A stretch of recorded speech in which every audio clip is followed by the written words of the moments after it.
ठीक है.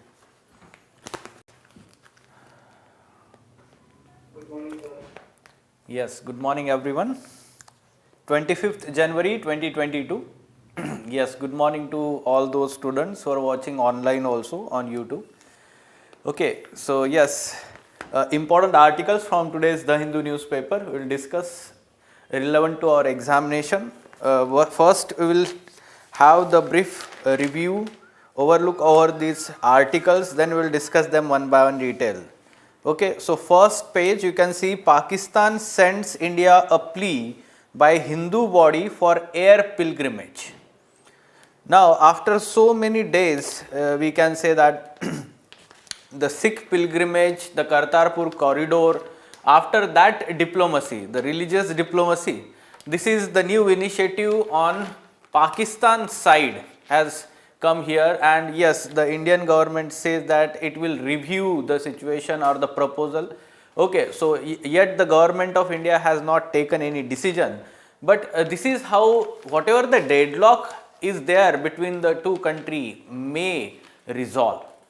Okay, so that's why it is said that whatever the, let's say, border dispute or let's say the tensions between two countries, the political tensions or the armed conflict that is there, it can be resolved through economic cooperation and we can say that religious cooperation. Simply we can say that the soft diplomacy.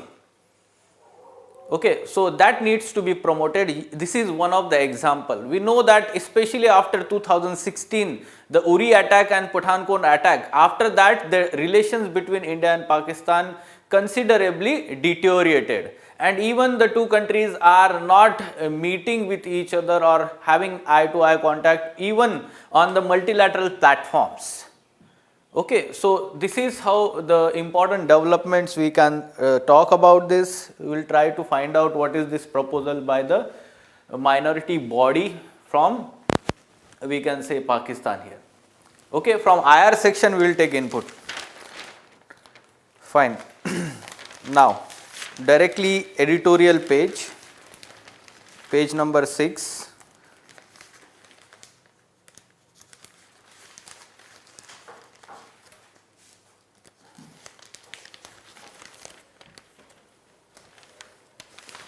Just a moment, I guess it is stuck.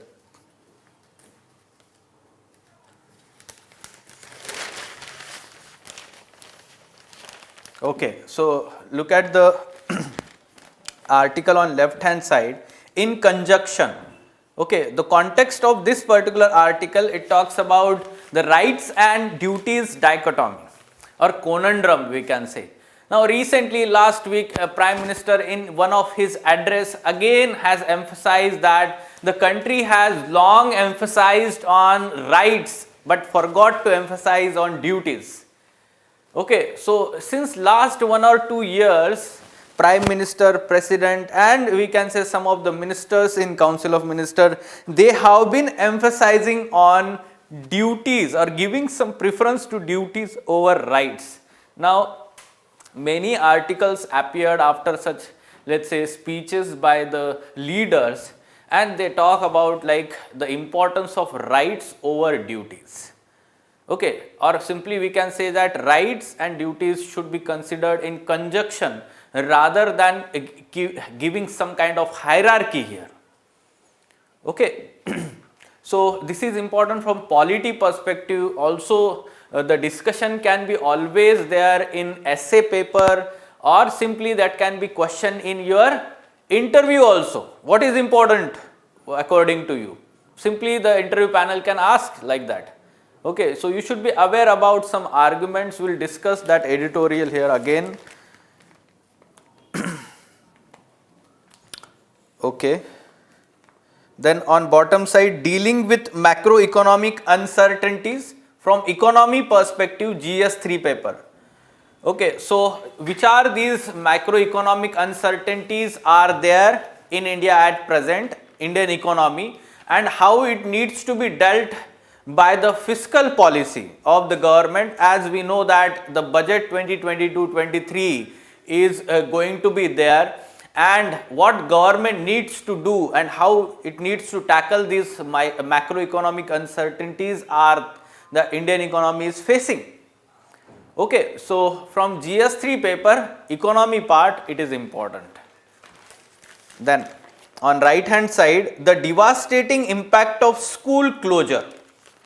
Okay, so yes, few months back there were many such articles, especially during second wave when the schools were closed and there was debate over whether schools should be opened or not, the impact of this pandemic on the education of the children. Again this article talks about same, but it will be revision for you. We will revise this again because this is very standard question. It can be framed from this topic in your GS2 paper, governance and social justice part, GS1 paper, society part. Okay. So we will try to understand why it is unreasonable and unscientific to close the schools during pandemic time, this decision, and the consequences of this closure of school on the rights of the children. Okay? Yes. Then on page number 8, you can see that Prime Minister urges children to follow Netaji's example. So he was addressing the children, or we can say that winners of Pradhan Mantri Rashtriya Bal Puraskar. Okay, so these awards were given by the president and the Prime Minister interacted with those awardees, the children here. Okay, and he gave two examples, one Netaji's example, other is sahibzade's. Okay, so the 4 children of the 10th Guru Gobind Singh. Okay, so this is how the Prime Minister is emphasizing on the valor of those 4 sahibzades and the valor of Netaji Subhash Chandra Bose, and he said that the children should put country before themselves or their self-interest. So you should be knowing this for the prelims examination. Pradhan Mantri Bal Puraskar, Rashtriya Bal Puraskar Yojana, under which ministry they are administered, when they are given, who gives this award, all these aspects are important for prelims examination. Okay. Fine. So other are political news. Simply we can skip all these news. And yes, on text and context page, what you can do is you can read the same article or having the same topic, the context, that is rights and duties conundrum, but it is the earlier article from the past written by lawyer Gautam Bhatia, Delhi based lawyer. So he writes very good article on the polity aspects or polity related aspects. So you can read that article also again in detail, you will understand this issue. Already we have discussed the same article in the past. Okay, so yes, let's go in detail one by one these articles. We will try to take input for our examination. First, in conjunction. Okay, so on editorial page number 6, this particular article having the context that recently Prime Minister said country had wasted a lot of time fighting for rights and neglecting one's duties. Now typically the word is not appropriate, we can say that. Okay, we have not wasted these years, rather. Simply a rational person will understand we needed to fight for that what happened during the emergency time period. We all know that people did not have awareness about their rights, their constitutional rights, their legal rights. They were uneducated, they were unaware, and state was always strong.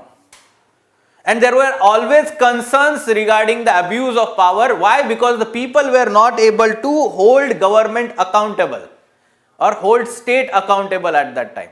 So of course there was requirement of emphasis on rights of the people. Okay, so to some extent the word used, we can criticize this independently, rationally. And let's understand behind, or let's say with this background, first thing we should understand that evolution of a democratic society is centered around the expansion of rights, civil, political, economic, cultural, leading to empowerment of people. This is what we can say democratic society evolves. Simply we can say pre-democratic or barbaric society or uncivilized society, how it progressed towards the civilized society through expansion of rights. What kind of rights? Civil rights, political rights, economic rights, cultural rights. And this is what observed in India also. If we are talking after independence, we know that Indian constitution have some kind of fundamental rights and duties, but the rights were expanded.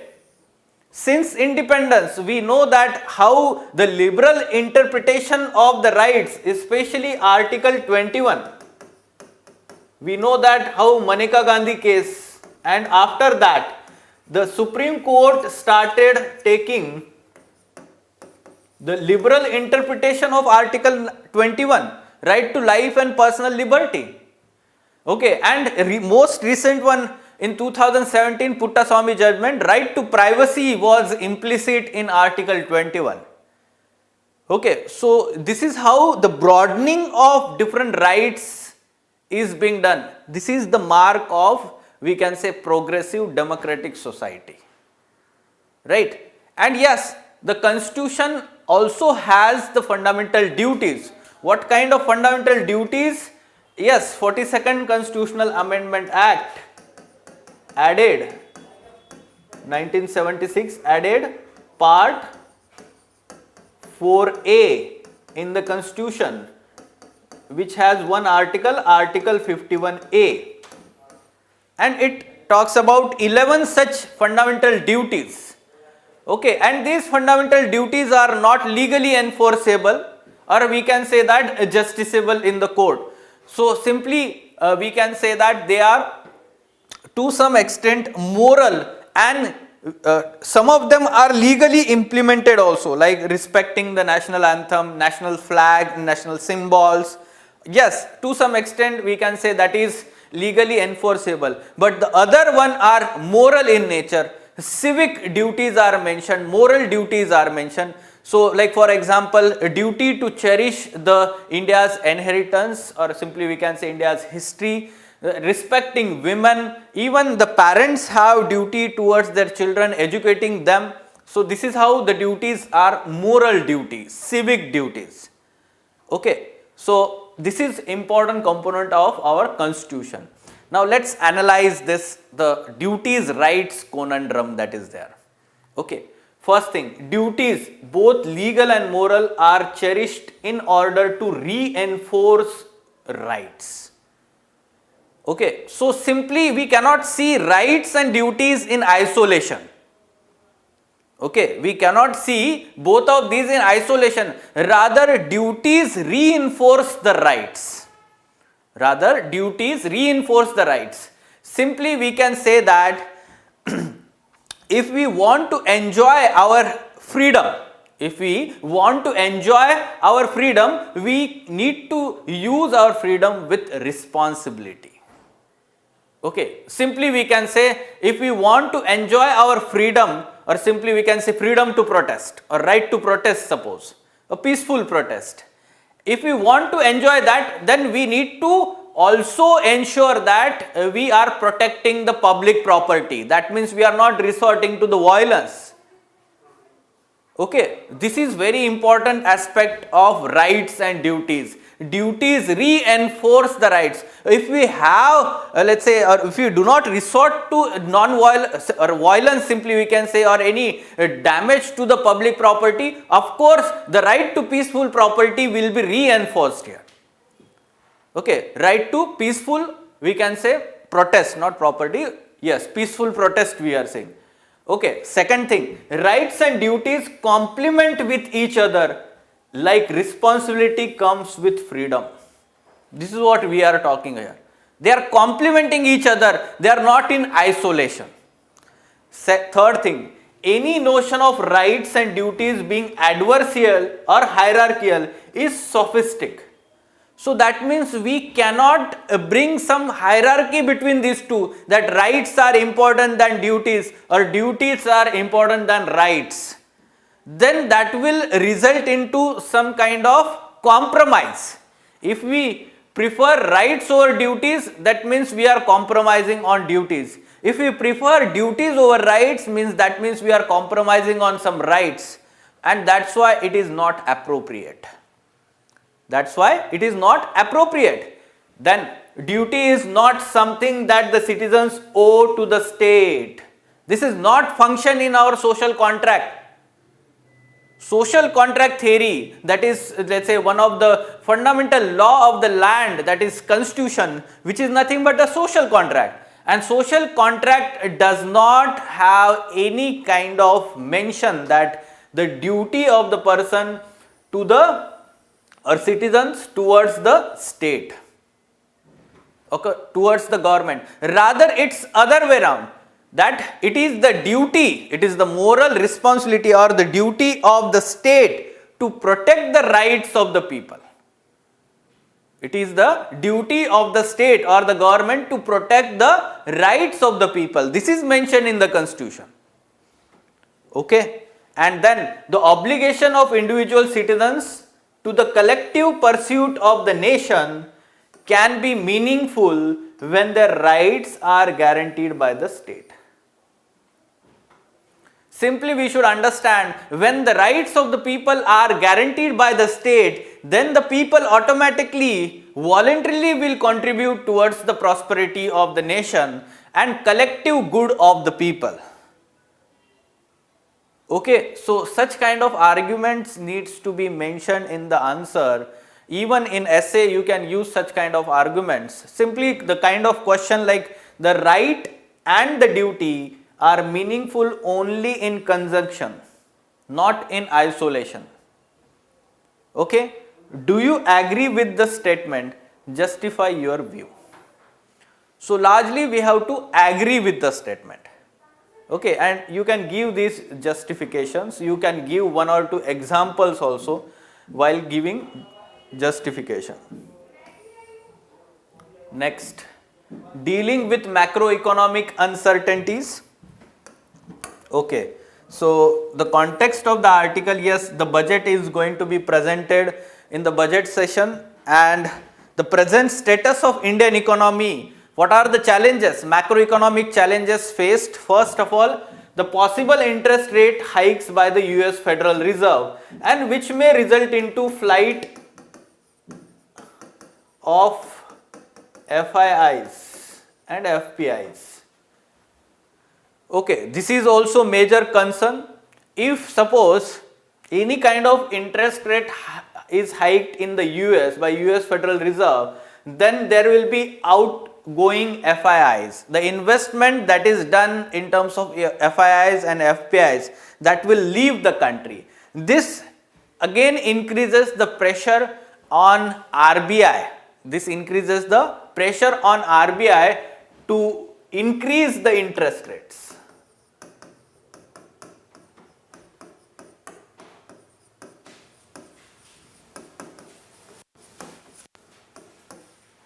Second thing, inflationary pressures are also high.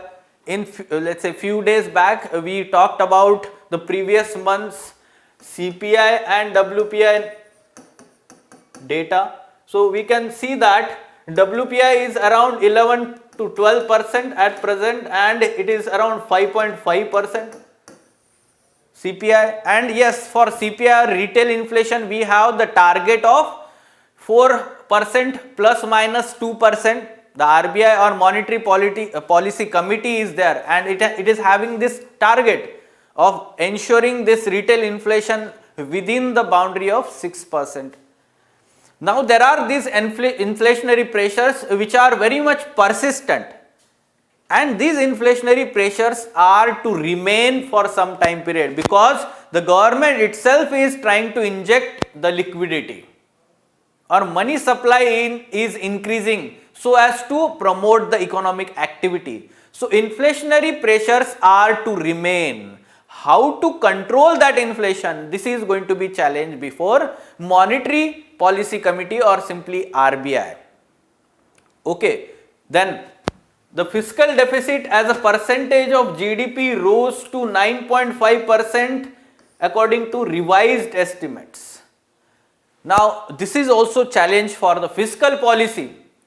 Okay, the government is trying to inject the investments or money into the economy through various fiscal measures in last 1 or 2 years. First of all, the Atmanirbhar package, different stages of Atmanirbhar package, various inputs were undertaken by the government, fiscal policy measures, various schemes were launched, and that was important so as to promote the production or manufacturing in the country or boost the economic activities in the country. Okay, and that had some kind of added pressure on fiscal deficit of the government. Okay, so the government is also facing pressure in terms of fiscal policy. RBI is also facing some kind of pressure, monetary policy. Still it is accommodative stance, but let's see, on 22nd February there will be the Monetary Policy Committee meeting. What will be its new stance? We have to see that. But before that itself, the budget will be there, the fiscal policy. What government needs to do in terms of fiscal policy? Let's understand that. Any attempt at fiscal consolidation at this juncture employing capital expenditure compression rather than tax buoyancy path can adversely affect economic growth. Yes, we can understand that there is high fiscal deficit, but the government needs to control that fiscal deficit through the path of increasing the tax revenue or increasing the tax buoyancy rather than any kind of capital expenditure compression. Capital expenditure is very important at present to boost the economic activities. Okay, capital investment in terms of simply we can say that the main focus on infrastructure expenditure. Okay, so public infrastructure or public investment in the infrastructure is very important. So yes, public investment, especially infrastructure investment particular, is a major growth driver. We have seen that there are 4, let's say, drivers of economic growth, and one of them is public investment. One of them is public investment. Which are the other 3? Do you remember?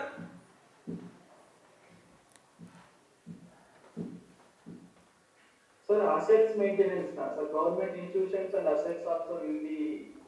No, I am talking about the drivers of economic growth. One of them is public expenditure. Okay, public investment, we can say that. The other 3 are private investment, private consumption and exports. Okay, these 4 are the, we can say simply, the forces or we can say drivers of economic growth. Then next argument is strengthening investments in the healthcare sector is crucial at this juncture as the prolonged lockdown can accentuate the current humanitarian crisis, deepen economic disruption. This is what we need to focus here. At present, the expenditure on the health is less than 1%. Public expenditure on the health services, health infrastructure is less than 1% of the total GDP of the country. This needs to be increased. And why it needs to be increased? Because this pandemic, any new wave of this pandemic will further impact on the economic recovery. Okay, so if we have the resilient public health infrastructure, there will be minimum lockdowns, minimum restrictions on such kind of economic activity. Economic activity will continue and therefore the economic growth will continue. Okay, so that's why it is very important. The government, these are fiscal policy arguments, what government needs to do. And finally, rising unemployment needs to be addressed through urgent policy response that strengthens job guarantee programs.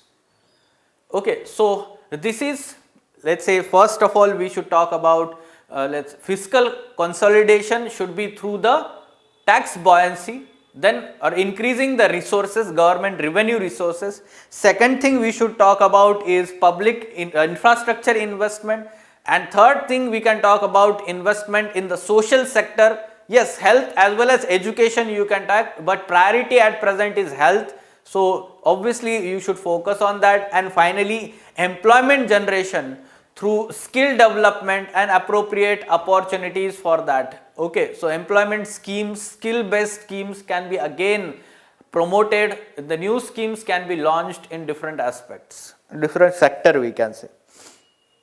Okay, understood? Okay, so there will be budget. We will discuss the outcome of budget, everything later on. Next, the devastating impact of school closure. First of all, we need to critically analyze the reasons behind the school closure, or simply the reasons given by the government. Around 20 months have been completed. The schools have largely remained closed in the country. One of the highest time period in the world. The other countries are not focusing on closing the schools. Rather, why India is focusing on that? This is what the argument is mentioned by the writer. First thing, the primary reason is to protect the children from the infection. The government is giving this primary reason to protect the children. But first, you should understand scientifically that children below 15 years or 18 years of age, they are very less likely to have severe disease. Okay, or we can say least morbidity also. Simply because of this, one should not give such kind of reason, or the government should not have given such kind of reason that we need to protect the children from the infection. There is enough scientific evidence in the world, throughout the world at present. Various studies have been carried out. Children are least vulnerable for severe disease, COVID-19 disease, and therefore this reason given is completely, we can say, unscientific. Then the argument that children could carry virus from school to elders at home, this was also discussed, debated.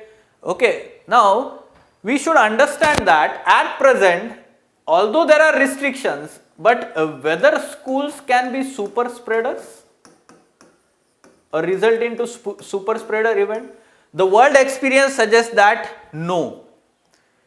The schools do not act as a super spreaders. Simply the common sense can be applied here.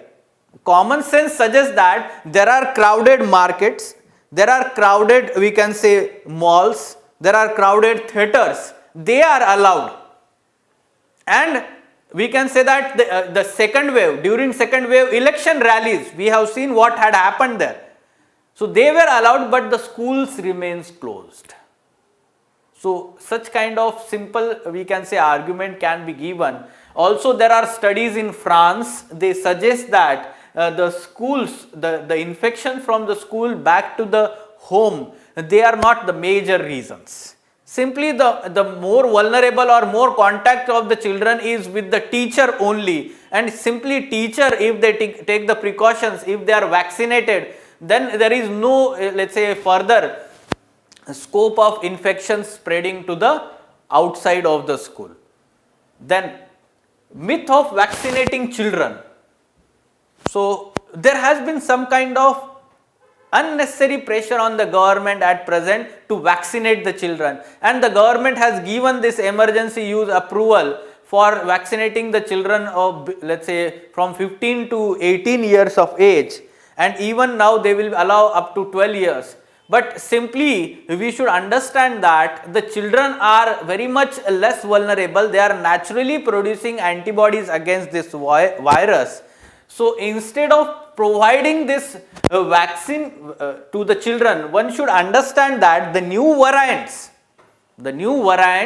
are not effective, or simply we can say vaccine is not effective against the new variants. Then why we are vaccinating children? Already we have taken 2 doses of the vaccine, and the scientific studies all over the world says that vaccines are not at all, let's say, successfully, or the vaccines are, their immunities are evaded by the new variants like Omicron. So why vaccinate children then? Again, unscientific aspect is involved there. Okay, so these, let's say, critical analysis is very important, and let's understand again, discuss again the impact of school closure on the rights of the children, how it is impacting. First thing is learning loss. Of course, the major one, the learning loss, there was many reports including Acer report by Pratham NGO. Okay, and this specifically talks about the learning loss that has happened because of pandemic, and online education is not effective as offline or classroom education, especially for primary school. Why? Because in primary school or pre-primary school, the children not only learn from the teacher, but they also learn from the school environment and peer-to-peer interaction. Okay, and that's why physical or classroom learning is very important for primary education, elementary education, or pre-primary also. So this learning loss is huge, that will further create some kind of inequality, and online education has not been effective. Okay, there is already digital divide in the country. The people, the poor people, they do not have internet access or the smartphones, laptops, tablets. Of course, that is going to further increase the inequality. Then all around the world, mental health issues among the children during last 2 years, this has been the major concern. Remaining throughout the day inside the room, continuously watching the LED screens or simply mobile phones, laptops, PCs, and this has to some extent affected their mental health. The kind of anxiety they are facing, the anger, or simply lack of physical exercise, outdoor activities, this has created some kind of mental health issues. Okay, so the Western countries, there is already survey, but in India there is no survey or such kind of study being carried out. The impact on mental health of the children. Okay, but surely the issue is on the rise. Then malnutrition. Now we know that the schools closed means, of course, the midday meal scheme or Pratham Poshan, so Prime Minister Poshan scheme, which is now we can say the earlier midday meal scheme, that was also closed. Anganwadis remained closed. So the meal, the important nutritious meal to the children was not given. So that affected their nutrition status, and whatever the gains that we had done in last 2 decades through such schemes, we are moving back now. Also, school closure has led to other social evils like child marriage or child labor, which is very much frequent in rural area now. If schools remain closed, then the children are very much vulnerable for child marriage and child labor. Okay, simply the household or parents will think that there will be additional manpower for the farming purpose or simply whatever the work that they can do, or those, let's say, if suppose a female child is there, so early marriage happens because of that, already economic burden is there, so they are facing such kind of pressure. Okay, so this is how the rights of the children, Article 21, Article 21A, then Article 23, Article 24. Child labor. Article 23 kind of exploitation, or simply we can say that Article 23 also includes women, and yes, the children are also becoming vulnerable for trafficking. This is also concern. Children are becoming vulnerable for trafficking also, human trafficking. This is also concern. Then right to education, RTE, Article 21A affected. Then child labor, child marriage, violence against children. Article 21, right to life with dignity, respect, it is violated. Okay, so all these fundamental rights, human rights are violated. The children, right to equality.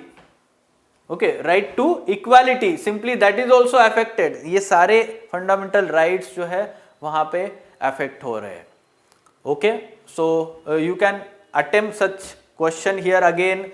Prolonged school closure in India during pandemic is unreasonable and unscientific. Critically analyze. We have used the word critically analyze. Why? Because you need to go into depth, provide some facts, data in support of your analysis, arguments.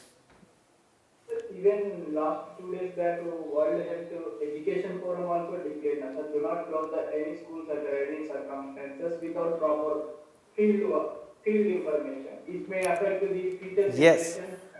Yes, of course. And simply the policy of having blanket closure. Earlier, in what we witnessed in first year of pandemic, blanket closure by the central government was there. Then now after that, central government says that the states should take decisions or district individually should take decisions.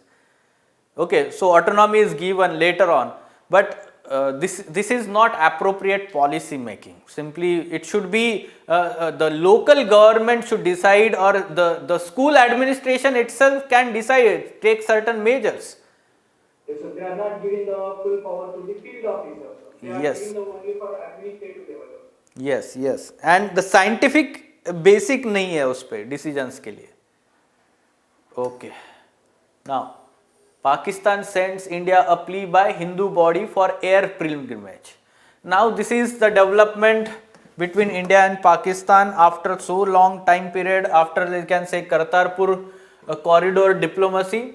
This is the new development despite a complete standstill in trade and travel between India and Pakistan.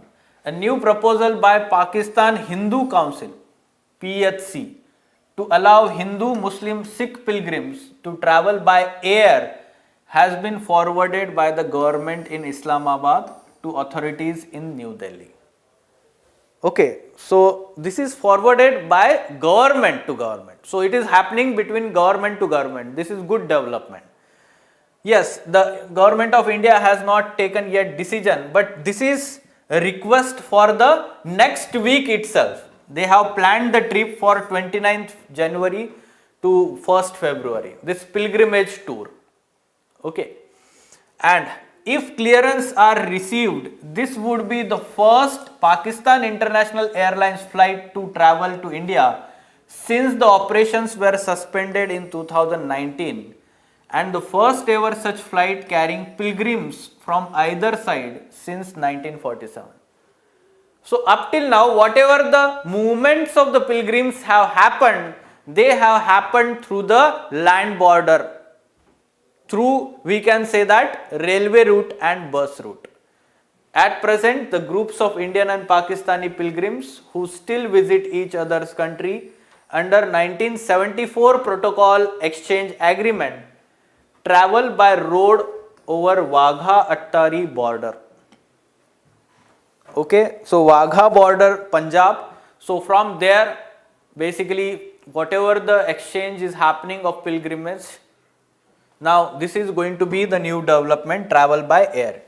According to the program, the pilgrims would take tour to India from 29 January to the 1st February, including visits to Jaipur, Ajmer, Delhi, Agra, Haridwar.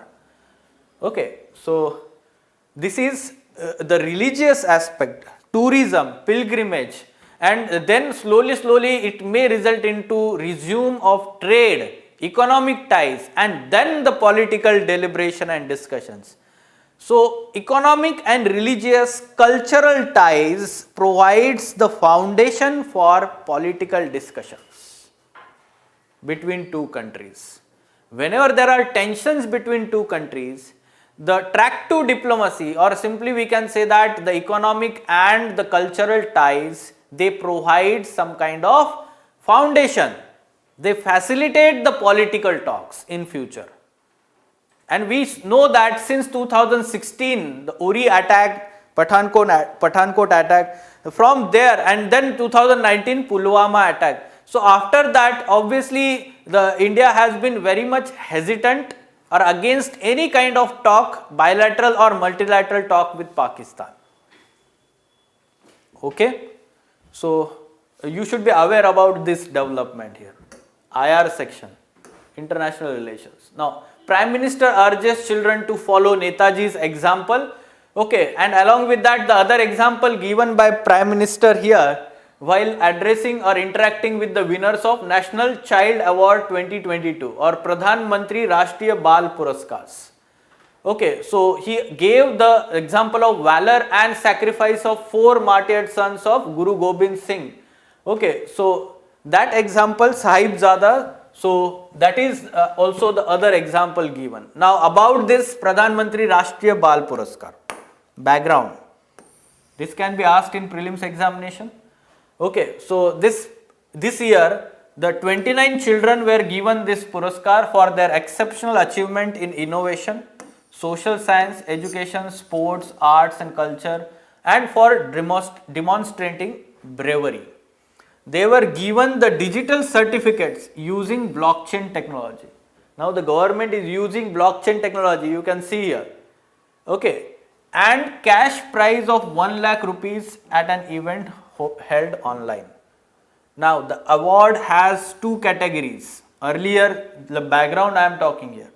Bal Shakti Puraskar awarded to Indian citizens under age of 18 for outstanding achievement in innovation, scholastic achievement, social service, art and culture, bravery or sports, and Bal Kalyan Puraskar to individuals or organizations that have made outstanding contribution to the child development, child protection, child welfare. Okay, so both for children and those who are working for welfare of the children. These 2 awards were there. This Bal Kalyan Puraskar, previously National Child Welfare Award, was instituted by Ministry of Women and Child Development in 1979. Okay, Bal Kalyan Puraskar, the second one. And Bal Shakti Puraskar, previously National Child Award, was instituted by NGO Indian Council for Child Welfare in 1996. 2018, these 2 awards were renamed and combined into Pradhan Mantri Rashtriya Bal Puraskar. At present, it is called as together National Pradhan Mantri Rashtriya Bal Puraskar. Okay, and it is administered by Ministry of Women and Child Development now. Completely. It is administered by Ministry of Women and Child Development. Also, it is conferred by the President of India in the week preceding Republic Day. Okay, so it is given by President of India in the week preceding Republic Day in Darbar Hall of Rashtrapati Bhavan in New Delhi. And in general, after giving those awards, Prime Minister interacts with those children. Okay, Prime Minister interacts with those children. Yes, so this can be asked in the prelims examination. Fine? Yes, so what should be answer to this question?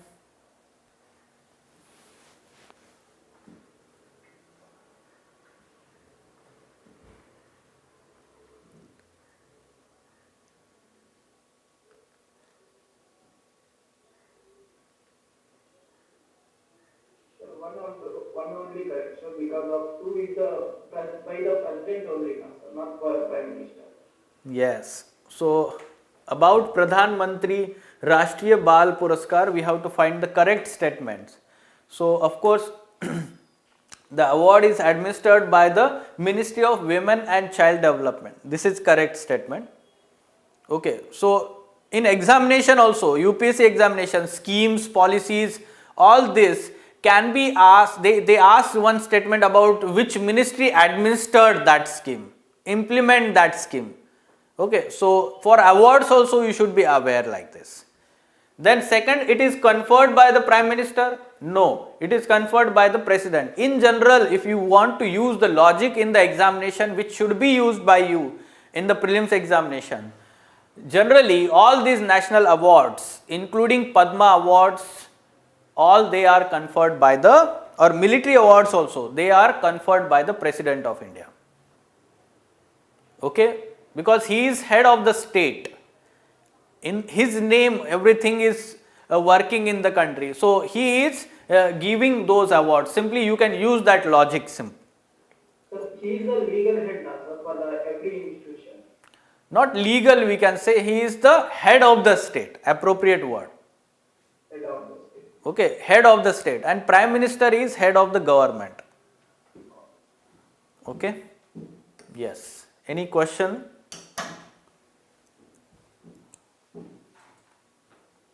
Okay, so those online students who are watching this video on daily basis and those who are going to attempt 2022 examination, let me tell you that Lukmaan IAS has designed a test series cum discussion program for this year's prelims examination. Now, a complete schedule, detailed schedule for this test series will be given to you, and on daily basis there will be practice of MCQs, there will be daily test for you. And in advance itself the program will be given, the timetable will be given to you, and you will be having the interaction with the faculty later on the same day so that your doubts will be solved. And at the end there will be comprehensive subject wise test also, and finally mock test also wherein CSAT is also included. Okay, so to join that course you can contact Lukmaan IAS. Thank you. Thank you,